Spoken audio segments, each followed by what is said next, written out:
باہر سے پیسہ بھی آ رہا تھا. تو مجھے جب پتہ چلا کہ یہ سازش ہو رہی ہے تو میں نے جو لوگ یہ روک سکتے تھے سازش نیوٹرلز، میں نے ان کو سمجھایا، میں نے ان کو اپنے ملک کے لیے سمجھایا کہ اس وقت جدھر پاکستان کھڑا ہے اور ایک انٹرنیشنلی کموڈٹی سپر سائیکل آیا ہوا ہے، سپر سائیکل کے اندر انرجی کاسٹ وہ دنیا میں اوپر جا رہے ہیں، گیس اوپر جا رہی ہے، کوئلہ اوپر جا رہا ہے، تیل اوپر جا رہا ہے. تو یہ بڑا ہمارے فورن ایکسچینج کے اوپر، ہمارے روپے کے اوپر پریشر پڑ سکتا ہے. تو کسی قسم کی اس وقت ڈی سٹیبلائزیشن نہ ہونے دیں، یہ سنبھالا نہیں جائے گا. یہ میں نے کہا، پھر شوکت ترین کو میں نے کہا کہ ان کو ایکسپلین کرو کہ یہاں نیوٹرل رہنے کا ٹائم نہیں ہے. اگر آپ یہ ایک دفعہ یہ ہو گئی سازش کامیاب تو اس کا ڈائریکٹ امپیکٹ آپ کی اکانومی پہ پڑے گا. ہم نے بتایا پہلے، یہ نہیں کہ یہ ایسے ہو گیا، کیونکہ جیسے ہی کانفیڈنس مارکیٹ کا جاتا ہے اور وہ پھر ایک گورنمنٹ چلے، اگر تو بڑی تیاری کر کے کوئی گورنمنٹ آئی ہوتی، اس میں کوئی بڑے جینیسز بیٹھے ہوتے، اکانومسٹ بیٹھے ہوتے، تو وہ پھر بھی شاید کچھ آ کے کوئی روڈ میپ دے دیتے، آتے ساتھ ہی روڈ میپ دیتے کہ جی یہ ہم چیزیں کریں گے، تاکہ مارکیٹ کوئی ریلیکس کر دیتی کہ ہاں ان کے پاس کوئی پلان ہے. یہ آئے، ان کو نہ کوئی اندازہ کیا کرنا ہے، کوئی اس طرح کی احمقانہ سٹیٹمنٹس دینے شروع ہو گئے. وہ مارکیٹ اور ڈر گئی، روپیہ گرنا شروع ہو گیا، سٹاک مارکیٹ گرنی شروع ہو گئی، کیونکہ مارکیٹ میں خوف آنا شروع ہو گیا کہ ان کو تو پتہ ہی نہیں ہے، ان کے پاس تو روڈ میپ ہی نہیں ہے. پھر بجائے کانسنٹریٹ کریں اکانومی کے اوپر، ان کا صرف ایک انٹرسٹ تھا کہ NRO2 لے لو. کرپشن کے کیسز FI سب سے زیادہ جو ظلم ہوا ہے نا، میں کیونکہ دیکھیں رول آف لا کی سب سے بڑی ذمہ داری ہے پاکستان کی عدلیہ کے اوپر اور پاکستان کی وکلا کمیونٹی کے اوپر. اب یہ جو رول آف لا کی دھجیاں اڑ رہی ہیں، یہ آپ کی آنکھوں کے سامنے آپ کے رول آف لا کی قبر کھود کے اس کے اوپر رولر پھیرا جا رہا ہے. یہ مجھے سمجھائیں کہ 16 ارب روپے کے کیسز، FIA کے کیسز اور cases black and white cases, کہ سمپلی ایک نوکروں کے نام پہ پیسہ آ رہا ہے اور وہ پھر شہباز شریف کی فیملی میں ڈسٹریبیوٹ ہو رہا ہے. یہ اوپن اینڈ شٹ کیس تھا. پہلے تو یہ 1 سال پہلے فیصلہ ہو جانا چاہیے تھا، وہ کیس ہی نہیں لگتا تھا، لمبی لمبی ڈیٹس مل جاتی تھی. طاقتور کے لیے تو ہمارے لیے ملک میں ان کو قانون کے نیچے لانا ایک جہاد ہے. طاقتور قانون کے نیچے نہیں آتا. میں نے 3 سال کوشش کرتا رہا کہ یہ جو، اور ہمارے زمانے کے کیسز نہیں تھے، یہ میں سب کو آپ کو بتا دوں. کہتے ہیں جی انتقامی کارروائی ہے، وہ کیسز تو سارے ان کے دور کے تھے. وہ اسحاق ڈار ان کے دور کا بھاگا ہوا ہے، نواز شریف کے بیٹے ان کے دور کے بھاگے ہوئے ہیں، شہباز شریف کا دماد ان کے دور کے بھاگا ہوا ہے. ہم تو پاور میں نہیں تھے تب. تو یہ جو کیسز ہیں، اب یہ کیسز کے پہلے تو FIA کے کیسز سارے انہوں نے آفیسر چینج کیے. اب تک ہماری نالج کے مطابق 6 کیجولٹیز ہو چکی ہیں. 4 وہ لوگ جس میں مقصود چپڑاسی بھی تھا، اس کو وہ ہارٹ اٹیک سے گیا. اس کے جو کیش بوائز تھے، کوئی گلزار تھا وہ گیا. 4 لوگ وہ گئے. 2 جو انویسٹیگیٹرز تھے، ایک ڈاکٹر رضوان وہ ہارٹ اٹیک سے مرا، دوسرے انویسٹیگیٹر کو ہارٹ اٹیک ہوا. اور کل پتہ چلا کہ وہ جو اینٹی کرپشن کا جو فیصل آباد کے بڑے بڑے کرمنلز کو انویسٹیگیٹ کر رہا تھا، اس نے اپنے آپ کو خودکشی کر لی، پھانسی دے دی. تو یہ آپ کے سامنے پاکستان کا رول آف لا دفن ہو رہا ہے. اس کے بعد نیب، اب جناب نیا لا آ گیا. بلے دودھ کی حفاظت کیا کریں گے آپ؟ نیب کے اوپر بیٹھ گئے ہیں شہباز شریف صاحب. FIA کے اوپر بیٹھ گئے شہباز شریف. انہوں نے جو نیا قانون پاس کیا، سارے پرانے کیسز کرپشن کے سب ختم ہو جائیں گے. اربوں روپے کے کیسز ختم ہو جائیں گے، اور ان کے زمانے کے بنے ہوئے ہیں. یا تو کہنا کہ جی ہم نے بنائے ہیں تو کہیں اچھا جی ہم تو مخالف گورنمنٹ تھے. ان دونوں کے جو 10 سال میں یہ کیسز تب کے بنے ہوئے ہیں. تو یہ سوچ لیں کہ نیب ختم، سارے پرانے کیسز ختم. پارلیمنٹ کا یہ حال ہے اب اسمبلی کا کہ جب راجہ ریاض اپوزیشن لیڈر بن جاتا ہے جو کہتا ہے میں نون لیگ کے ٹکٹ پہ اگلا الیکشن لڑوں گا، اس کا مطلب پارلیمنٹ ختم، اس کا مطلب اپوزیشن زیرو.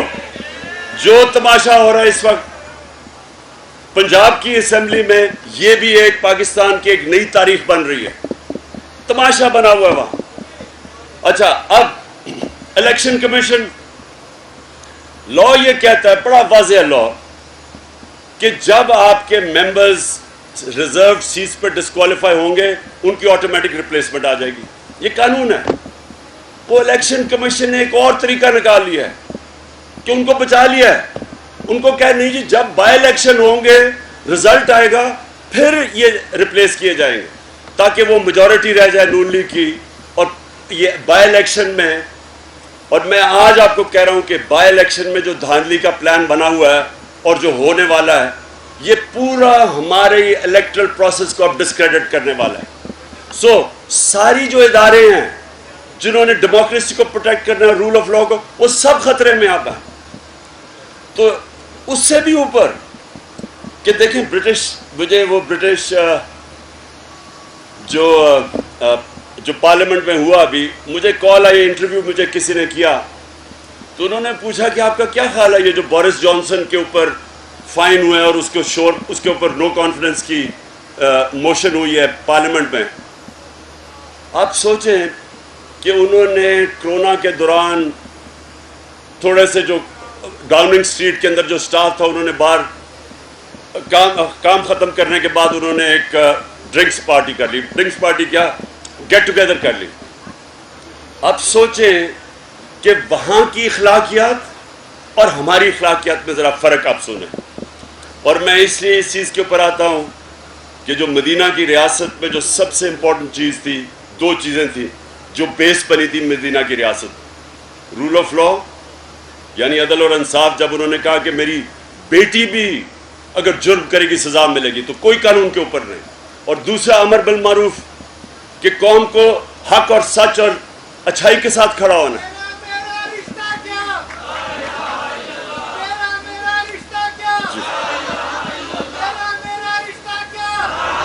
جی سنیں ذرا آپ، یہ دیکھیں کہ وہ ملک، مسلمان تو ہم ہیں، امر بالمعروف کا تو ہمیں حکم ہے، رول آف لا کا ہمیں حکم ہے.